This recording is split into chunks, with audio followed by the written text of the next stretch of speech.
മുത്തങ്ങ സമരം തുടങ്ങുന്നു. അപ്പൊ എങ്ങനെയായിരുന്നു അതിന്റെ ഒരു മതവേട്ടൻ അറിഞ്ഞത് എപ്പോ മുതലാണ്? അതിന്റെ ഒരു തുടക്കം എങ്ങനെയായിരുന്നു? സംഭവം ഇവര് അവിടെ കാട്ടിൽ പിന്നെ കുറെ ആൾക്കാർ അവിടെ താമസമുണ്ട്. വൈകുന്നേരം ഇവർ വരുന്നേ ഇങ്ങനെ താമസത്തിന് വേണ്ടിയിട്ട് അവിടെ കയ്യേറാനുള്ള ശ്രമമുണ്ട് എന്ന് പറഞ്ഞ് അങ്ങനെ രഹസ്യ വിവരം കിട്ടി.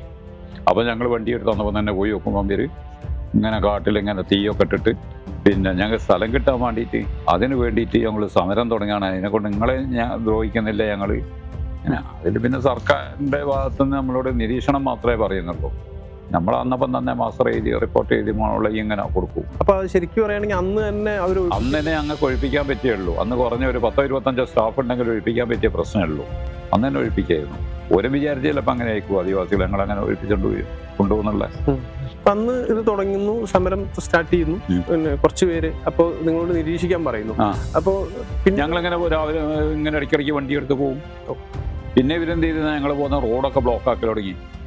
വണ്ടിയൊക്കെ പേര് ചെക്ക് പോസ്റ്റ് പോലെ ആയിട്ട് അങ്ങനെ തുടർന്ന് പോകണമല്ലോ. അങ്ങനെ കുറേ വന്നപ്പോൾ സർക്കാരിൻ്റെ ഭാഗത്തുനിന്ന് നമുക്ക് യാതൊരു നിർദ്ദേശവും കിട്ടുന്നില്ല. നമ്മളിങ്ങനെ ചോദിക്കും ഇങ്ങനെ ഉണ്ടെന്ന് പറഞ്ഞിട്ട്.